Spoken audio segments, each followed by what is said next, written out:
seen 46 girls with Tudorian fashion elements painted on here. Some of them are right now just the patches of color, but they will turn into girls shortly. It is a very snowy landscape, so I am not using white paint. I am not applying any white aquarelle paint. All the whiteness and the snowiness comes from the natural whiteness of the paper, of the page. And that is an aquarelle technique as its purest, and that's how I am painting this piece.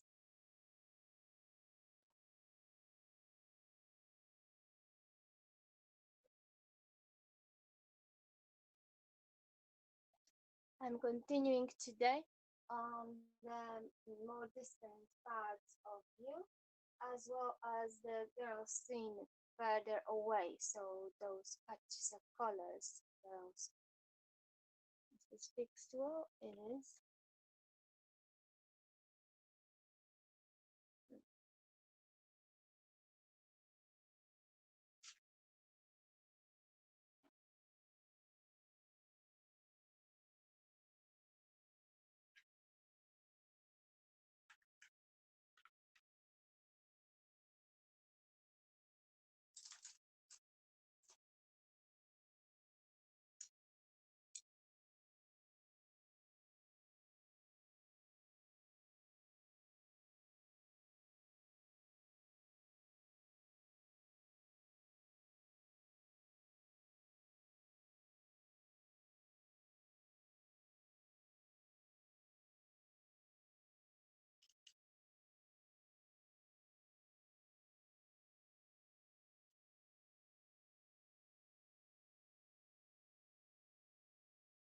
Okay. If I need to move this around, please let me know because I can then replace this if you need to. No, this I want to make later.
Hello, Heavenly Dew.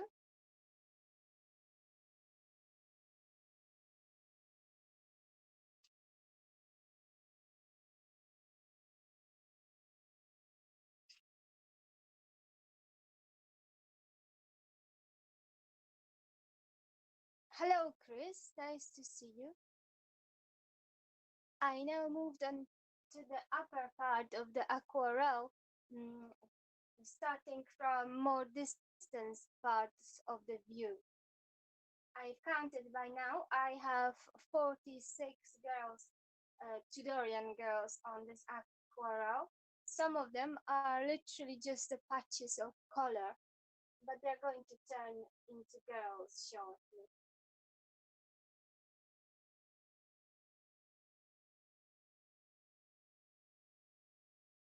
Started to take a bit of the shape already. It's coming on differently than my other paintings because I am not using white paint. I am using an aquarelle technique at its purest and more traditional, um, with its most ancient form, so I'm not using white paint. I could, but I decided not to. Yes, 46 girls, Chris, and some of them literally like 5 millimeters in a size, so real miniatures. And also seen from different perspectives, because I have this view from the top of the mountain looking downwards onto the valley where the lake is. And that's where there are going to be girls wearing all those funny headdresses and things like that. So they will look very strange. Great title, by the way. Ah, yes, thank you. Yes, yes. Um, yeah, a lot of things made me made me do that title. The other day, I've met this other broadcaster. His name is Randy, and he wrote something that he would like to visit my country or something. So so I said, "Oh, you'd freeze your balls off here." And he sort of liked it. He was friendly, seems to have a good sense of humor. He invited me to his broadcast, and that's where I've met some people, and I told them about how I like girls and things like that, and it was funny. I think it created an interesting ferment because I like beautiful young natural girls, and yeah, and so I told them that um, people are supposed to accept all the fat, ugly people, but the beautiful girls often haven't they don't have it easy because they suffer a lot of yeah, jealousy, envy, and a lot of um, different this they're often in disadvantage. Uh, Randy is very funny and a good guy. I saw that. Ah, you saw that. Yeah, he's funny. He's got this sort of self distance. He treats himself lightly as well.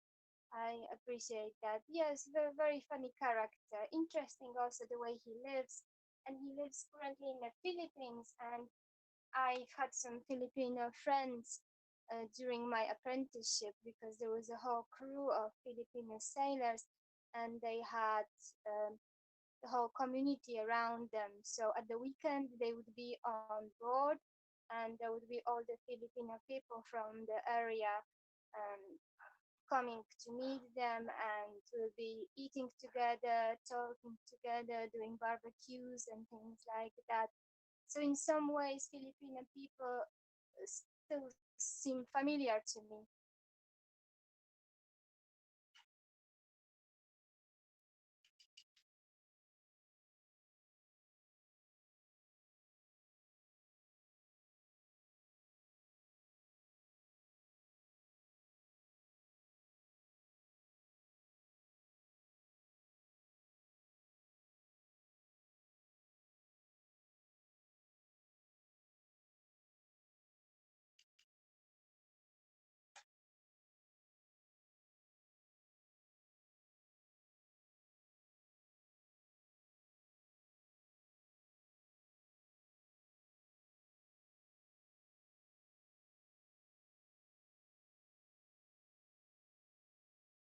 And also Bannerman, who is your friend, Chris, they and Randy, they also seem to know each other and be good friends. It's interesting that it is that way.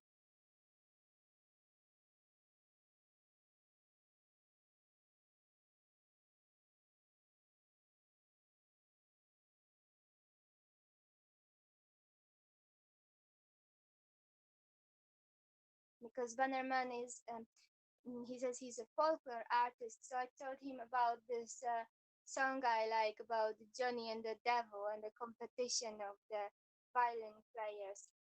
It's interesting. I do really like that song. I am not into music in any way, but that is an interesting part of the folklore culture, I find.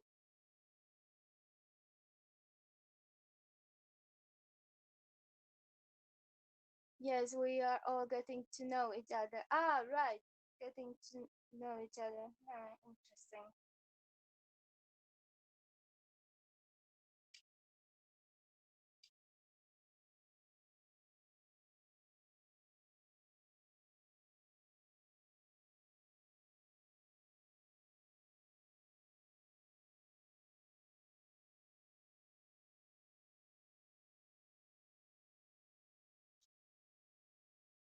I stream when I can. I am not doing it so often, and recently I'm very busy because there's a lots of things to do in this type of weather. Like now, we've just made a huge batch of sauerkraut, and it's blowing its bubbles already. So there's everyday things to do, but it makes a nice change to sort of plug in and talk to people in this way. I appreciate it more and more, and not even as a replacement of the usual socializing, but as a different, better even quality.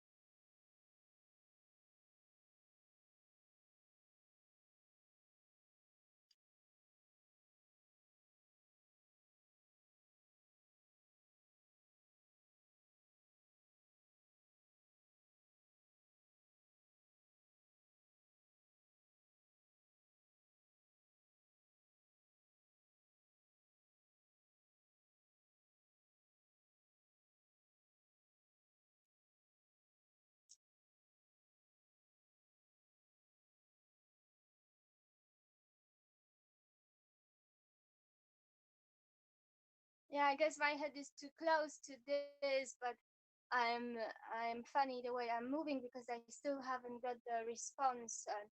I'm waiting for a certain email of response from the makers of hubs um, about the rules on the platform. So I will stay funny till then, and I will have funny camera angles.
Yeah, now I said it, so I really won't use the white paint at all.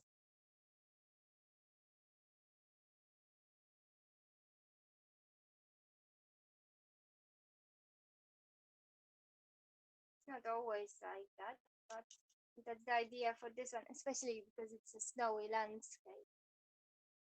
So yeah, before it wasn't stated, but now I sealed my fate. No white, no white paint on this paper. Okay.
There's some tea in there. Yes, something.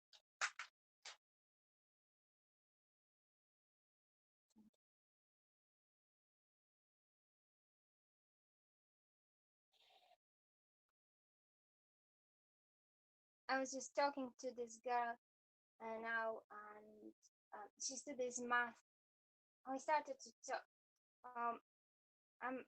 I told her about perfection and that, but I didn't even bother telling her that when those castles were made, the ones like that. Have a good night, Kate. I'm off to work on some things. Take care. Thank you, Chris. Keep well as well. Thanks for dropping by. Yeah, so I didn't even bother telling her that when those castles were made, they didn't use a ruler, you know. They didn't use a ruler. We were all talking about perfection, and she's going on all about chaos, and I am going on about harmony and perfection, and which she denies the existence of. But it is pretty mainstream way of thinking, so it happens a lot to me that I talk about it with people. Yeah, but I didn't tell her yet. I didn't tell her that, for example, when castles like that were made, there was no ruler being used and nobody took measures, you know? People used to think like proportion, scale in a different way. So those who are so deep into the maths thing often argue with me about in the fact that in their view perfection does not exist. But it's okay. I've learned to treat it lightly.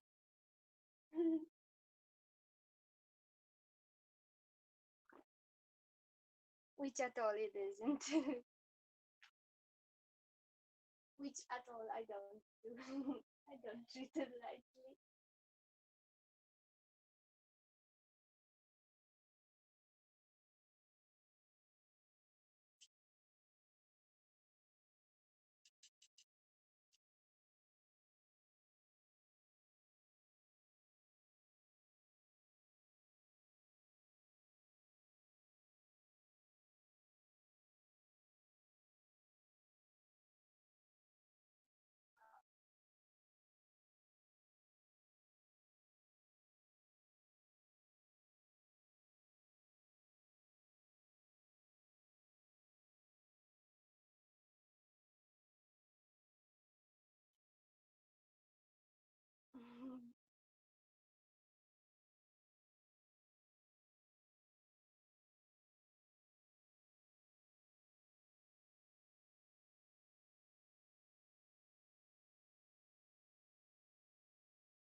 Mm.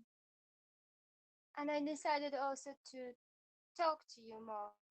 So because I saw some streams and I thought, it doesn't look so good when nothing is being said for quite some time. Mm, Before I thought, I am not uncomfortable with the silence and I'm not stressed about it, so I don't need to like convulsively fill it in. But it's not that. It's just that I see that while streaming, it needs a little bit of narration and interaction because the raw image or raw video of what is being done um, doesn't give the full impression of it. It's not a full dimension. And so I realized that's what I'm here for, and that's what I can speak for to communicate about what I'm doing. So please, if you are there and you're watching me, feel free to write me. I mean, I've always tried to say that it doesn't disturb me if chatting whilst painting. But I've noticed that when I do a talking head sometimes, then people feel comfortable and talk to me lightly. But when I'm painting, maybe maybe they feel like they want. Yes, sometimes they say that they feel like they don't want to disturb me. But it might be a little bit my side. So I just wanted to express that I'm open for communication, even if I'm painting. It's just this is the way I can do it, and this is my content. So I can the best talk while showing what I'm doing because then it's on the example. And if somebody wants to see finished paintings or fashion I've done or other things, I can refer them to the appropriate places. But I'm glad to be able to work on this commission publicly.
When I was trying to find out where the expression of the balls fizzing off comes from, I think I found out it has something to do with sailing and like a brass monkey on a ship,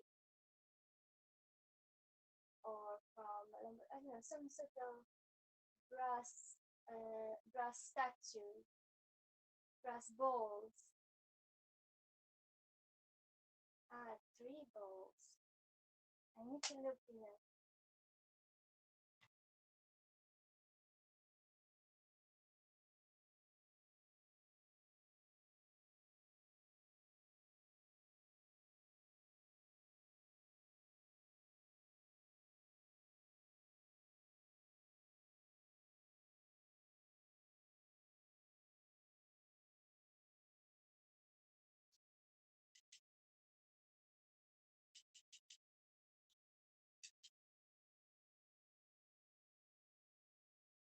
Anyway, that happened. But in the winter, one of three balls freezes off and drops off.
Yes, I know what it was. It was palm broken, and the symbol was three brass balls.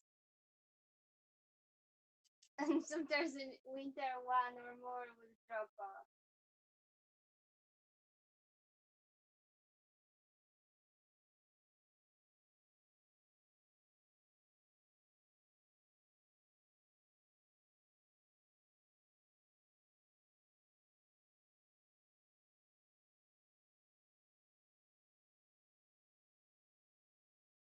Things like that are interesting. Like, where does hangover come from? That is also funny. That is when the people at the harbors were very drunk. They would put them on the line, and so they would sort of, because they couldn't stand on their own feet, so they would be put in a place where they would sort of dangle of a string of the rope sometime, like they were like resting over the rope until they got sober and could walk on their feet. And that's how they were hungover, like literally hungover.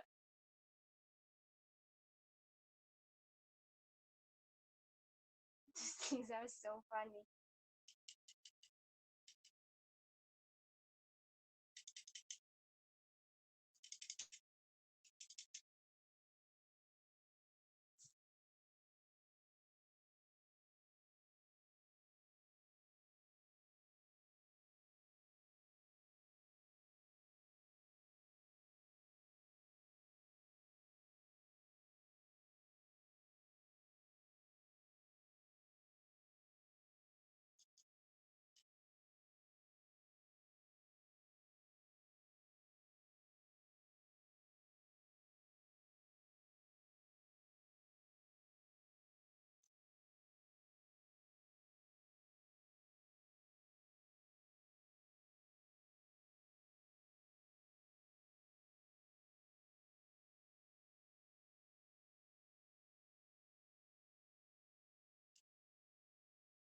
I just watched Mother for Me Baby on YouTube. Very nice video. Thank you very much, Donald Brandt. Very nice to hear. And it was done by a friend who specialized in doing theater pieces for television in my country. I did a lot of those Mother for Me Baby photo shoots in different places. The video on YouTube, that's the one from Katowice, which is a Polish city. Oh, but I also did it during because I had fashion shows at Milan Fashion Week, Berlin Fashion Week, at different shows, and that's also where I did this Model for Me Baby thing. It was very nice, very interesting, very spontaneous. Yeah, very good experiences. For me with my fashion, because it was sort of formally the way to fit. Who was the clothing designer? Me, Donald. I did the fashion. Um, these were all fashion prototypes from my catwalk shows, and I put them on the girls that I've met along the way spontaneously. They were from Berlin Fashion Week, Milan Fashion Week, Lviv Fashion Week. I did also some shows at French Riviera, and then I had all these fashion collections of prototypes, and I put it on the girls that I decided could possibly fit, which was they always wore no makeup, no bras, and no shoes. And I have like quite strict criteria for my models, so I never work with models with very nice. You like them? I never work with models who have tattoos or piercings or um, different like altered body image in a permanent way. Oh, I don't work with models whose body image has been altered in a permanent way. And all those designs are hand stitched, so with no machine, yeah, no machine. I have a sketch pad here. I can show you the way work with anatomy, because haute couture fashion is not the same as like pret-a-porter. Pret-a-porter fashion that is that it comes from the coat hanger, and it's made to fit. The size is made in average forms that fit larger groups of people, so small, medium, large, extra large. But pret-a-porter is very unique and it's designed to fit. Uh, but haute couture, that was the coat hanger one is pret-a-porter. But haute couture is different. It's very unique and it's made to fit only one person, and it's fitted uniquely to their anatomy. I have a sketchpad here, so I will show you some measurements I take on models to let you know the way the fashion is designed, because it's pret-a-porter. Yes, pret-a-porter is that one, the industrial part of fashion. My activity, that's from haute couture, that's from highest fashion, most artistic layer of fashion, so most unique hand stitch with no machine, not industrial at all. I'll show you. I'm looking for some drawings of measurements I take from models in order to make those designs.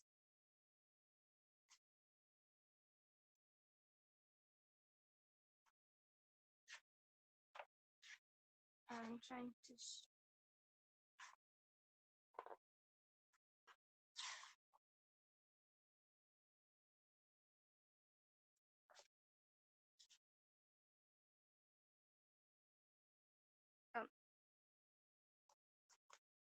um, for example, here is one. You see how the body is being measured. It's not in a typical way. It's not just like waistline and volume of breast or something. It's very precise, very. You saw them on my website. Oh, great. Very detailed measurements. And then designs are made along those, so made to fit those personal features. And that's how I did my fashion shows. And that was kind of interesting, a break and change from the paintings, because I've been intensively working on six fourth dimensional paintings, which are part of my private collection. And working on the fashion gave me a sort of uh, a break and a formal change in objectivity and kind of formal exercise that was very helpful in practical work on the fourth dimensional paintings. Interesting that you saw them. Thank you, Donald. And thank you for going and checking on YouTube and that kind of thing. At the moment, do you use a mannequin model when sewing? No, Donald, never. I take those detailed measurements, like the ones I showed you and you saw on website. Hello, Ultraslan. And I design along those forms that I have sort of information on or from my drawings, and then I sew in hands without a machine. So it is so I can form it in third dimension, because when you feed the textile through the machine, you sort of flatten it and you work on two-dimensional surface. It's sort of less possibilities of shape. How am I? I'm fine, thank you, Ultraslan. I'm very well.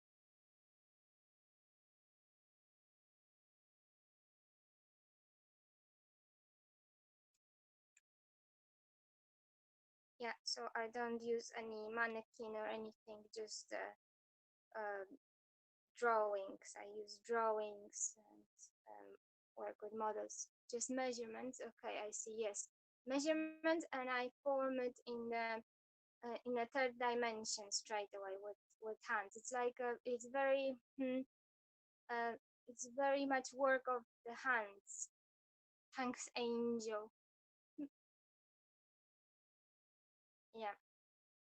That's what I do with the fashion. And now you see these fashion experiences, they are very useful because now I'm working on the landline here, and it's sort of the mountain formations and the rocks, they sort of resemble textile. Um, the way that's you see any work on drawing or painting, it is in on second dimension, right, on on two-dimensional surface. And with fashion, I take a textile which is in a second dimension, and I form it, and I decide to put it and shape it into the different designs, which then become third dimensional, and then the models move around wearing those. Grand Canyon. Yeah, that's actually Liechtenstein. That one is from Liechtenstein, with Liechtenstein Castle. You see it appearing in this area. Yes, so that slightly explains why I got into fashion, which then later became my second profession. My main profession is I'm an artist. I'm a master of pre-classical realism drawing and painting technique, learned through 5 years of apprenticeship, drawing and painting 10 hours a day, every day, where any work that is not perfect has to be destroyed immediately.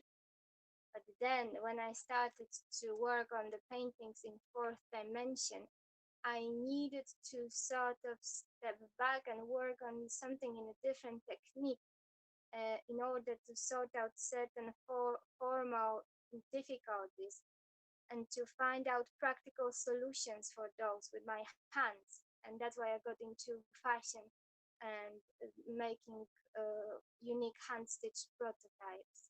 That is how, and that's why. And of course, my inspiration, which is something I chose and decided upon in the fourth year of my apprenticeship, my inspiration comes from young, natural, beautiful females, and I use that inspiration either in fashion or paintings. So on this aquarelle, which is a commissioned art piece, I've been requested to connect elements from reality and my imagination, and as a glue mediator between those elements, I use my inspiration, which are the girls. And in this case, the girls are wearing Tudorian fashion elements. Yeah, that's how I'm doing. Yes, I like your painting of an oceanscape with the waves and octopus underwater. Ah, thank you very much. I have it just here. Maybe I can show it without too many things falling. That one. You see, I have some paintings as an example paintings based on which people can commission me to do other paintings. There's an octopus, and that one's interesting because usually you get a view with a bit of sky in the composition, but here I decided to leave no space for sky and instead painted life underwater with the jellyfish and the ghost octopus.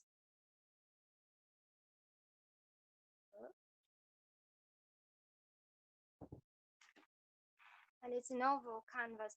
I had to get it. Yes, very nice. Thank you, Donald. I had to order it especially, this oval canvas, because this is the way I was observing the sea from boats, and that's why especially it was made in the oval way. So I have some paintings which are my example pieces based on which people commission me to do the work for them. This is how I usually work. Behind this easel, you see, slightly see, elements of a large canvas, which is Cosmic Space. It's that one also you can see on my side. This is deep painting of a deep space oil painting. So I have not too many example paintings, but I have some of those, and um, I use them. I use them accordingly as examples, so I can show things and explain things on those.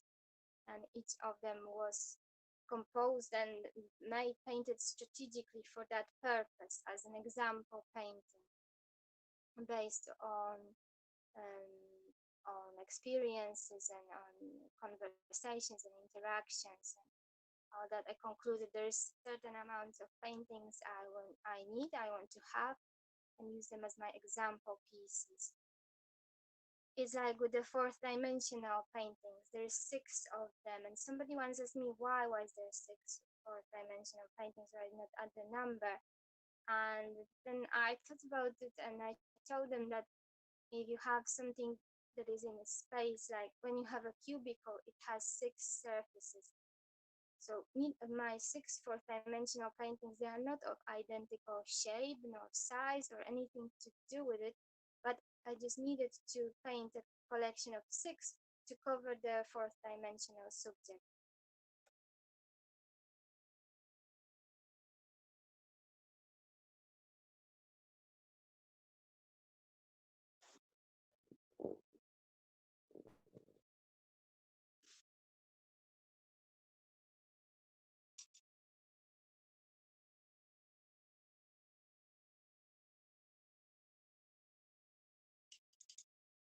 Thanks, Donald. Nice to meet you.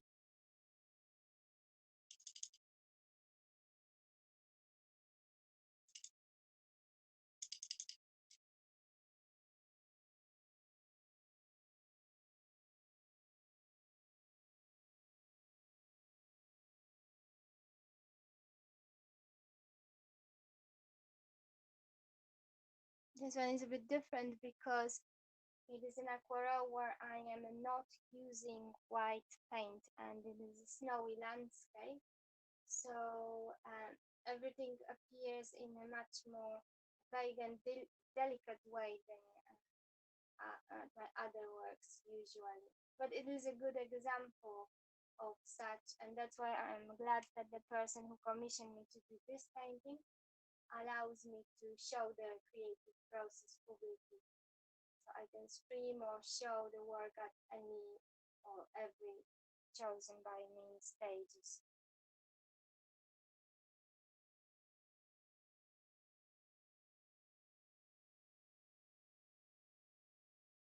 You are very prolific with your various talents. Well, thank you, Donald. I rather keep strictly to pre-classical realism in drawings and paintings, and as I said, the fashion that just became my additional profession. But I am very, the saying of um, jack of all trades and master of none. I have very strict speciality which I keep to, and that helps me with everything I do. So it may sort of seems like variety, but in fact, I just honestly keep to the uh, technique which I've gained during my apprenticeship, which originates from the Middle Ages.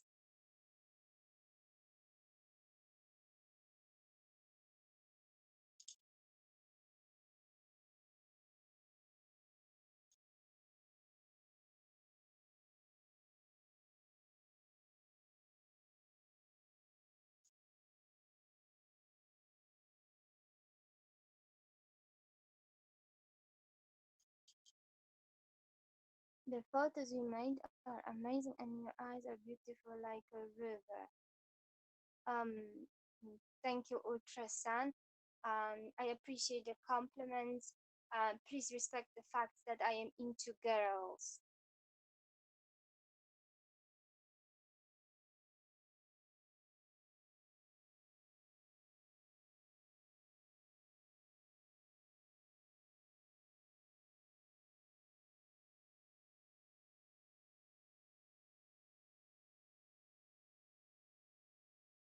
And also, mm, in a way, differently than it might seem, I'm not that much romantic person in that way. I'm very practical, very down to earth.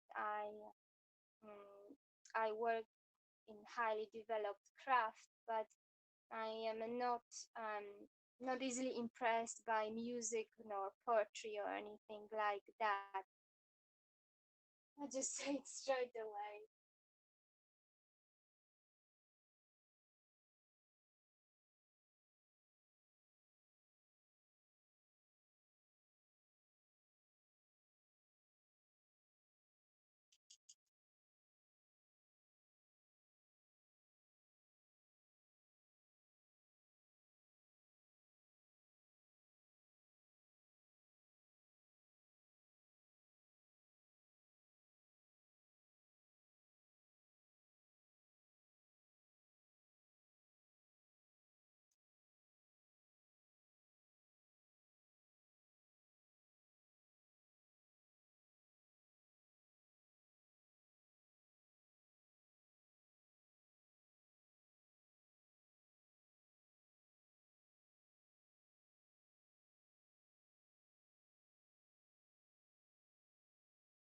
See, I make a big difference between art for hobby or therapy and art for professional reasons. And I'm a professional artist, so I think that's why things are a little bit different from my point of view. Um, that is why I treat the artistic things in a very professional way. I don't approach any of my works with emotion. Emotions are the privilege of people who are going to own or view the pieces I make. I compose with full conscious and with full usage of my technique, which has become stabilized through apprenticeship.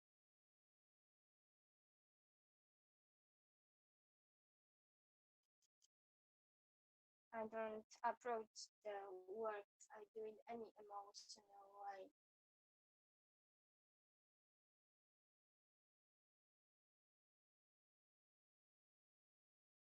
I am professional. So it may come over as cold. I guess it's easy to have a platonic relationship with a man, then I appreciate your work. Thank you. Thank you, Donald.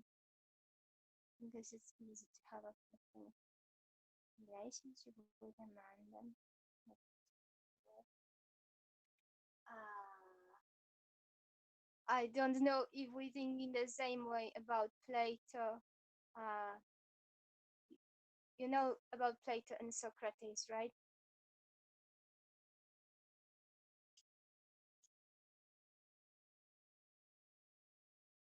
No problem though. I don't quite know how to understand.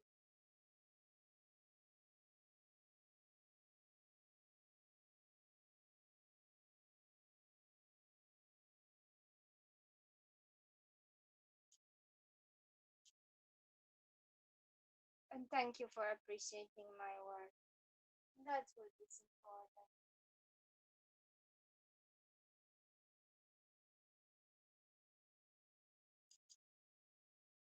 At the end of the day, paintings are the things that last a very long time.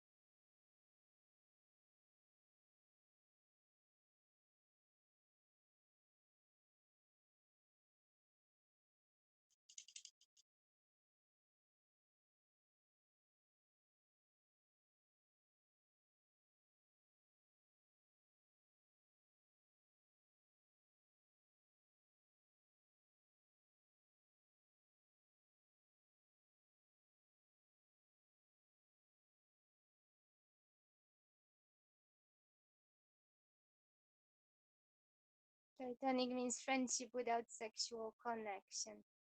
Ah, yeah, yes, that's right. That I understand very well.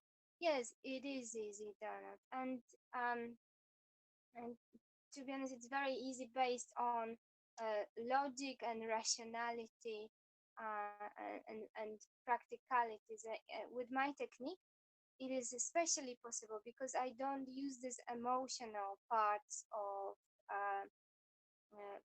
I don't create with emotion. I create in a very logical, nearly strategic way. Like, yes, strategic. I compose consciously in order to have a particular effect, especially when it's the work on commissioned by someone. So, in that sense, approach with the sort logical brain, I can have a large understanding with the large group of people. Much easier when you have common interests.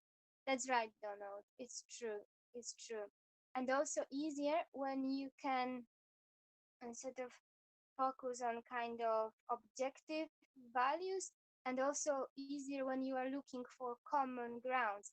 And I found that it's easy to find those using exactly those non-emotional means. I found that it's better for people to understand each other not by this emotional ways, but by clear communication, honesty, and logic.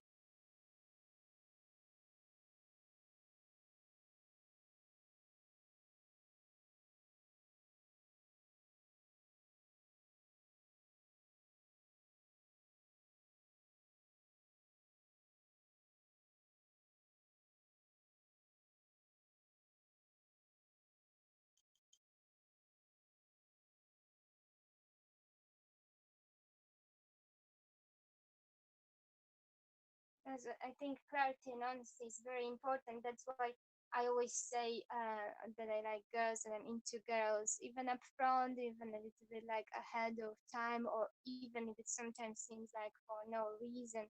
I want to be clear and honest about that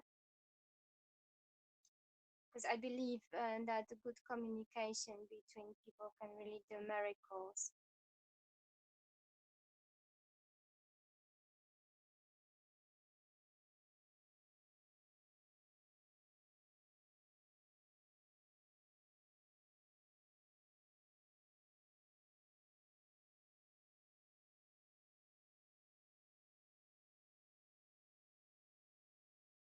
Yes, logic is a loss factor for many personal relationships. Exactly, exactly, Donald. And sometimes you see people like they expect that another one will know what they mean, but it is impossible. They haven't expressed it.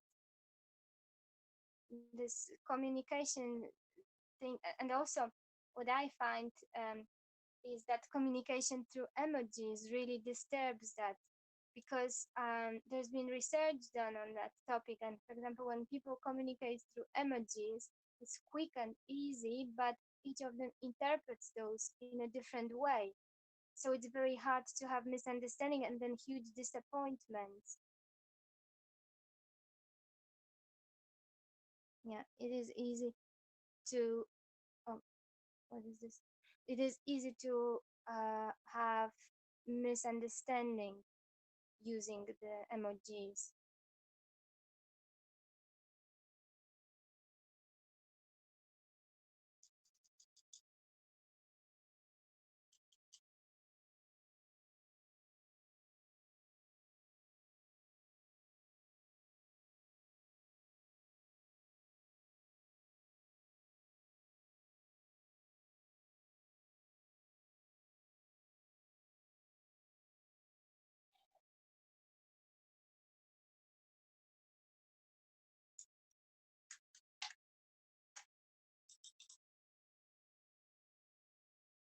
Yes, I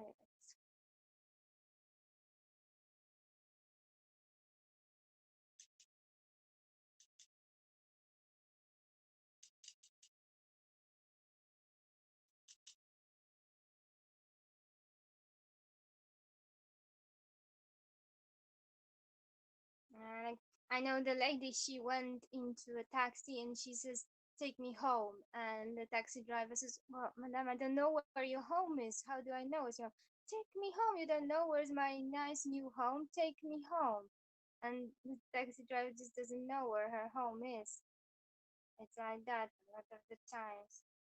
It's not possible to expect um, understanding like that.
I need to go start a live stream. You are welcome to comment sometime. My shows are called Blab Cafe, This White Paper, and Don's Kitchen. Oh, really interesting, Donald. Thank you very much. I will surely come and check your broadcast. Thank you very much for talking to me today. Keep well and hope it all works out nicely for you. I thought you might be a broadcaster. It's always nice to meet people doing this because it's interesting and similar. This white paper is a title that interests me. This white paper. I have no idea what that could be about. It was very nice meeting you, Kay. Thank you, Donald. You too. You too. Keep well and see you another time.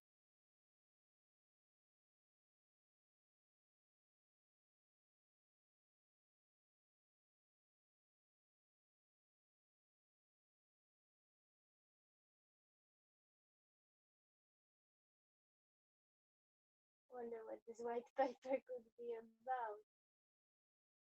Because for me today, this is my white paper. This white paper because I'm actually you are an American living in Denmark. Ah, interesting, Donald. I'm Polish from Poland. Your title, but this white paper does interest me a lot because I'm on this aquarelle and I am not using white paint. I'm using the whiteness of paper to bring out the snowy landscape. So that white paper is an interesting title to me.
This white paper refers to technical papers written about science experiments and other technical breakthroughs. Wow, that's really interesting, Donald. Sounds great. Sounds really interesting, Donald.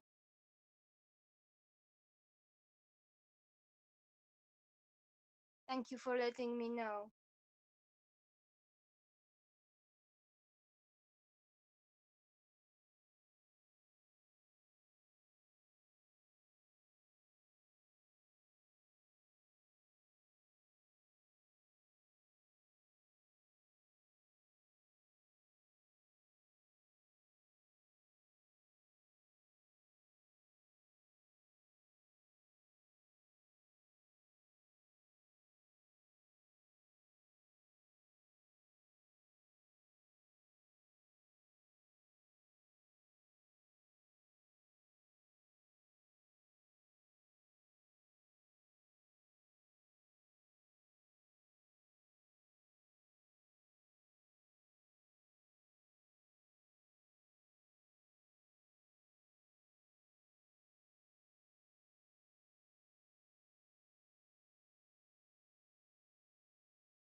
Have a good evening, Kate. Thank you very much, Donald. You have a very good one as well.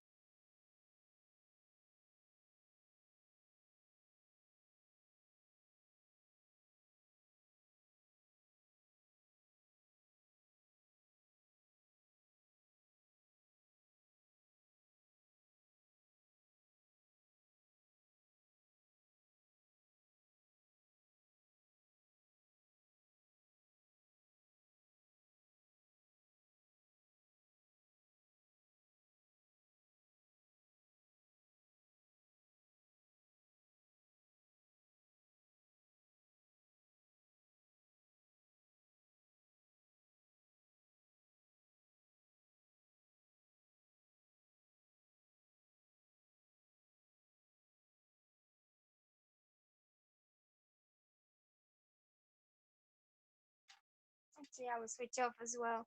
Stretch my legs a bit and check. Oh, it would be nice to see your finished piece. Thank you, Donald. I still consider it to be early stages, this one. But it is not as long time taking as an oil painting because oil painting that takes me 2,000 hours to complete. This one I will be able to show from the beginning to the end in some reasonable time scale. So I'm going to switch off as well. Thank you very much for joining me and see you next time. Keep well. Bye for now.